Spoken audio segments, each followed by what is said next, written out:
Привет отново, приятели!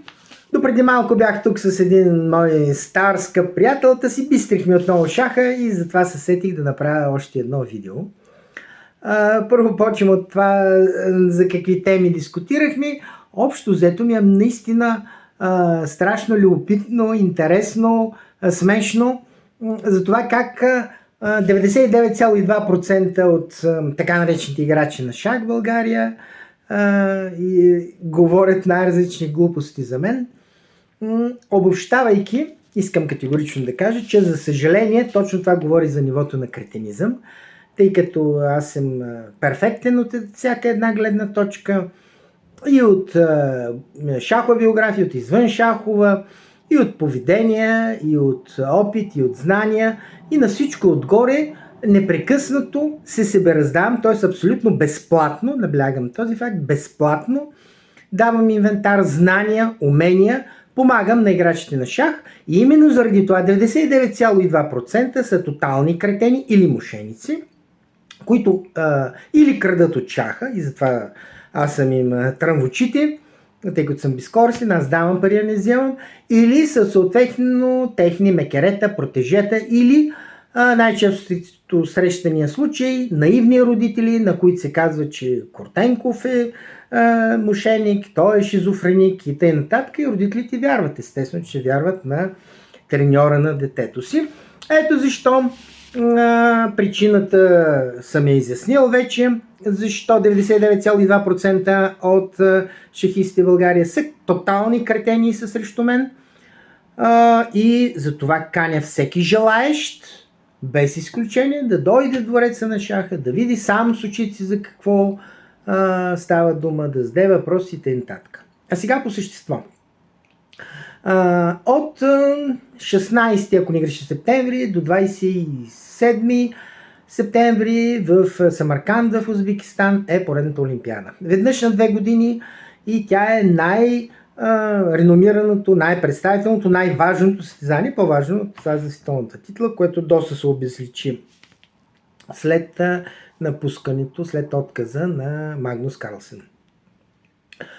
Излязоха вчера официалните състави, FIDE изнесе, всеки може да ги види в Chess Results или на сайта на FIDE. Аз ще спра само на българския състав.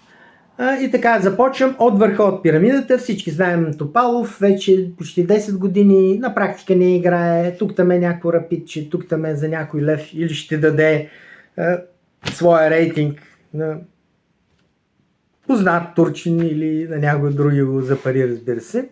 Всички знаем за какво говоря. Следващия по ранг Иван Чепаринов е за поредна година треньор на Турция, също на Олимпиадата, пак ще бъде треньор на Турция. Т.е. той се отказал момчето, абсолютно добре го разбирам, той е професионалист и на супер високо ниво и просто си вади хляба. Осъзнал е кретенизма в българския шах, т.е. не само аз съм го осъзнал, но тъй като зависи от шаха, гледа да не говорим много за българските кретени. Кретени, прости, тъпи. Това наложи съответно да се закупи чужденец, Найдич, и така състава е учудващо само 4 човека, тъй като хипотетичната резерва, което още не е ясно дали ще играе, дано да играе, неостаряващи, безспорно, лично за мен е наистина най-реномиран български играч, за разлика от испанеца Топалов. Значи това е Кирил Георгиев. Макар и вече на 61 години, човека продължава да даяни. Така че той за сега капитан. Състава е чужденеца Найдич, Мартин Петров, Момчил Петков и Радослав Димитров. 4 човека под номер 31, т.е. едно класиране в 30-тицата на 30-то място ще е успех. Вижте докъде стигнахме. 2005 година, когато бях член на управителен съвет на БФШ, имахме 5 треньори в възрастните групи, за детските не говоря. А сега сме на дъното и продължаваме да дълбаем. Тоест 4 човека, ние просто нямаме 5 играчи. Няма в цяла България. Но това е напълно логично и нормално, защото след като основата на пирамидата, масовия шах, детски и т.н. е абсолютно стеснена, то съответно и височината на пирамидата намалява. Така че да пожелаем едно достойно класиране в първите 30. Дано! При жените е още по-трагично положението. Някогашните от преди 3 или 4 години вече почнах да забравяме така наречени европейски шампионки. Естествено, че Антоанета Стефанова вече, за съжаление, егано си казва думата, тя се заема повече с треньорска и с организаторска дейност. Няма да говоря повече за нея, тъй като тя е дала много, действително много за българския шах. И взела е много, но и дала, така че това, което е взела е напълно логично взето, но тя се оттегля и няма да участва. Нашия състав, при жените специално, е Салимова на първа дъска. Няма опит. Особено като лидер, значи един лидер на първа дъска, той е локомотива, той дърпа отбора. За разлика от каращата си вече 47-та година, или не 48-та. Тя е на 47 години, ако греши някъде пролетта беше родена Антоанета Стефанова. 48-та си година, което е една много, много достойна, достолепна възраст за една дама в шаха, професионалния шах говоря. А пък Салимова е на 23 години и не би могла да бъде такъв лидер. Така че на първа дъска моята прогноза е, че максимума, даже ще хващам на бас, всеки желаещ, както винаги си печели всички басове, хващам се на бас, че тя ще вземе максимум 1/3 от точки. Тоест от 11 кръга 4 точки е нейния таван, което явно ще няма да е достатъчно. След това е постоянно прогресиращата Надя Тончева. Пожелавам ми успех, тя се бори момичето и единствената от нашия състав, която непрекъснато повишава силата си. Вече и международен майстор, може би сега ще я утвърдят на конгреса, ако не греша. След това са Белослава Кръстева, Габриела Антова и Гергана Пейчева. Това е състава. Както се вижда, извън състава е Виктория Радева, която играе все по-слабо и по-слабо. Тук вече трябва да се обърне към баща си, тъй като той е причината. Всички знаете, той поведе една много жестока кампания срещу шах клуб Спартак през последните 4 години, откакто Спартак е в Пловдив. И беше ангажиран изцяло да руши, да прави доноси, да плюе интриганства и така нататък, вместо да си гледа щерката, но това е вече негов вътрешен проблем. Те са под номер 15 в стартовата листа, но с оглед на, както вече казах, тяхната неопитност и липсата на мотор, смятам, че едно 20-то място би било успех. Категорично го заявявам. Лично за мен, ако женският отбор стане 20-ти, ще го преценя за успешно класиране. Но такъв е живота. След като има Федерация БСФШ-2022, която уж има всички възможни лицензии вътрешен и външен, Обединената федерация БСФШ-2022, но само нейните ръководители искат парите. Един елементарен факт, управителният съвет на БСФШ не се е събирал никога. Никога. Факт, нещо повече, той никога не е бил избиран. Никога. Смешно е факт, той беше назначен. Така че това е така моята прогноза. Какво ще стане? Друг въпрос, но така смятам. Например, целият ни женски състав, да видим техните години. 21 Тончева, 22 Кръстева, 23 Салимова, 24 Антова, даже и Радва взем 25. Тоест, те са всичките и петте са в, разбира се, до различна степен, но са в така наречената възраст на възрастната девойка, младата жена. Това в психологията Фройд много добре го описал, Юнг даже още по-добре. Аз не съм фройдист, юнгист. И тази криза психически много ще им повлияе. Така че това е, що се касае до Олимпиадата. Но това е върха на пирамидата. Дайте сега да видим подножието, какво става отдолу.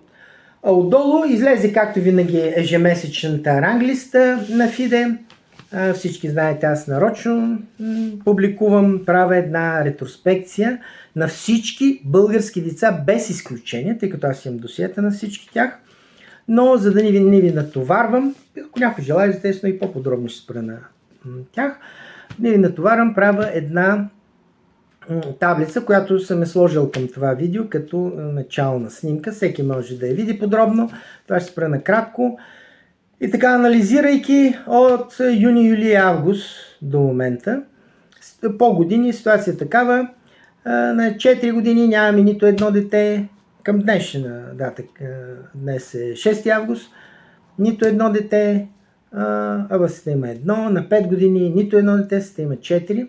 Значи това е нормално. Съгласно непогрешимата визия, шах трябва да започне да се разучава на 4, на 5 годишна възраст, най-средно, но не по-късно от 6, а вече 7 годишно е едно супер изключение, вече зависи от индивидуалните данности, така че това е нормално. На 6 години обаче имаме едно ново дете, Мира Добрева, която е на 23-то място в света. Това е един светъл лъч. Сега, тя е от Пловдив и я познавам доста добре, наблюдала съм играта. Нормално момиченци на 6 години добре се развиват. Друг е въпросът от тук нататък какво ще стане. Не знам дали това видео ще достигне до нейните родители, но категорично се обръщам. Ако достигне, разбира се, да се свържат с мен, имат ми данните. С огромно удоволствие бих и помагал, бих я тренирал, пак наблягам на факта, абсолютно безплатно, без никакви ангажименти, тъй като не искам този безспорно за сега млад талант да погине. Искаме да се развие, защото на 6 години да имаш международен рейтинг, това е напълно нормално, съгласно непогрешимата визия. От тук нататък вече ще видим какви са нейните резултати, оттам ще си проличи дали нейните родители спазват непогрешимата визия или не я спазват. Така че заповядайте, данните са ми известни, чакам ви. 7 годишните, както обикновено 0 деца имаме, докато света има 286 рейтинг. И сега, 8 годишните, ситуацията е много по-лоша и от юни и от юли. Даже специално забележете, че в таблицата, която съм публикувал с жълто, съм отбелязал рекорда, т.е. най-доброто представяне по месеци. Значи имаме 2 деца, от които най-силното е чак на 788 място. Тук, както и в другите възрастови групи, пак припомням, разглеждам единствено и само възрастта. Т.е. разглеждайки 8 годишните, разглеждам само децата на 8 години, но не и по-големите, не и по-малките, за да може да бъде всичко справедливо и да има еднакви критерии. При 9 годишните още по-зле сме с 16 деца, най-силното, т.е. намаляват, били са 18, 17, сега са 16, някъде изчезват, отказват от чаха явно, на 324 място. При 10 годишните също имаме регрес с последните 2 месеца. 36 деца, като най-силното е на 861 място в света. При 11 годишните отново регрес. 31 деца, 399 място. Вижте за какви числа говорим. Така, при 12 годишните 38 деца, 223 място, също регрес. Тук задължително трябва да спомена случая Иван Кукушкин, който е руснак, латвиец. Миналата година беше купен за 500 евро. Това е официалната трансферна сума от FIDE, съобщена. Друг е просто каква е истината и дойде България. В момента той е на 4-то място в света, което е сериозен успех. И просто това показва и доказва, че психиката и съответно тренинга на едно русначе или латвиче, както и си искате го тълкуйте, е на много по-високо ниво, отколкото психиката, тренинга на българчетата. И само този факт би било трябвало, разбира се, да бъде достатъчен да се обърнете към непогрешимата визия и да си кажете, добре, в края на краищата Кортенков може да е луд, може да е шизофреник, може да е всякакъв, ама дайте да видим все пак, да пробваме непогрешимата визия да им какво ще се случи, пък ако нищо не стане, тогава вече и на него ще му ударим една дебела, 4-етажна. Но това не става и това доказва правотата ми. Именно, че 99,2% са кретени. Продължават да правят едно и също, то става едно и също, отиваме надолу, а те пак го правят. Така че това е 12 годишните. 13 годишните 120-то място имаме, 32 деца. Лек прогрес, естествено. Тук е Божидар Михайлов. Нали, имаме едно дете, което се опитва нещо да направи, но вижте, 120-то място е най-доброто представяне от цялата таблица. 14 годишните 31 деца, 1106-то място. Чакайте бе! 14 годишните, дето на 12 години света има 8 гросмайстора, на 14 я няма да броя колко са. Десетки. Може и 100 да са, вече не знам. Нашия е 120 място. И това е успех. 15 годишните 30 и 3 деца, 371 място. 16 годишните 29 деца, 361 място. Вижте, тук говорим се за 300 и нещо си. Така, 17 годишните 320 място, 33 деца и 18 годишните, вече отивайки на границата между деца и възрастни, 25 деца, 453 място е най-силния. Или общо също намаляват децата, сравнително юни са били 316 българчета, юли 315, август 307. Сега ще видим септември колко ще са, въпреки че по логиката би трябвало да се увеличават, но това е реалността. Това е ситуацията, т.е. категорично нещата стават все по-зле и по-зле и така е, защото не се следва непогрешимата визия. До кога? Значи, вижте, аз продължавам да си плямпам, продължавам да давам видеа, да показвам истината, да помагам на другите. В същото време тук се развивам дейност в двореца на шаха и за това ми е малко странно тук едно-две мнения, които видях, ще ги спомена, а именно Кимран Билял казва: лесно е човек да лови себе си за непогрешим за затворните врати на собствения си дворец. Кога ще излезете от него? Господин Билял, първо, това не е мой собствен дворец, а това е дворец на шаха, който е открит, свободен за всеки желаещ, без изключение за малките деца до 10 години, даже абсолютно безплатно, което е нещо много важно. Тук има всичко, библиотеки, всичко, каквото си искате. Значи, казвате нещо, има го. Така че аз не стоя за затворните врати, както гледате, отговарям спокойно на всички, даже и най-провокативни въпроси. Следващото ми видео ще бъде посветено на шаха в Кърджалийско, затова, нали, ако имате още някакви въпроси, специално за Кърджалийско ще говоря на абсолютно всички, без изключение, мотивирано.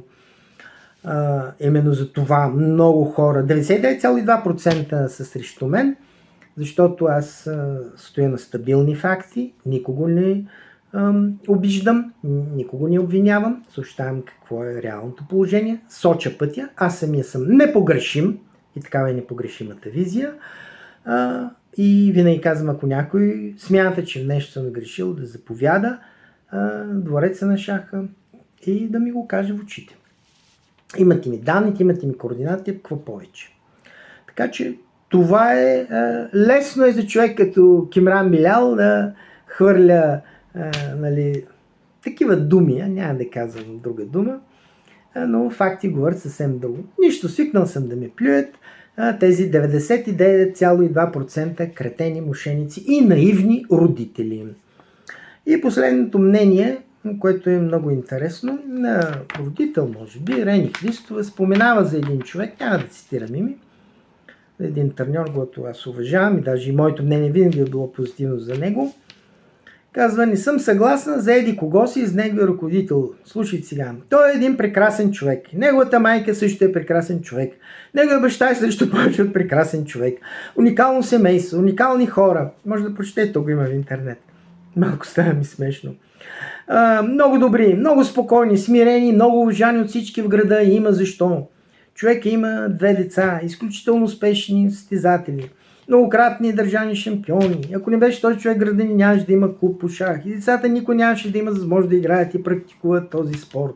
Наистина сърце на сърцето мога да кажа шапки долу за цялото им семейство.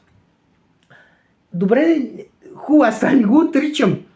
Но това, че един човек и семейството ми и т.н. безспорно това е факт, което го казва дамата Рени Христова, но това не следва, че неговата треньорска визия е правилна. От това не следва, че той няма таван. Напротив, аз съм го казал и пак го казвам, даже и неговите деца, те не са надскочили баща си. Техният рейтинг е много по-нисък от неговия. Всеки може да го види, което е съвсем логично.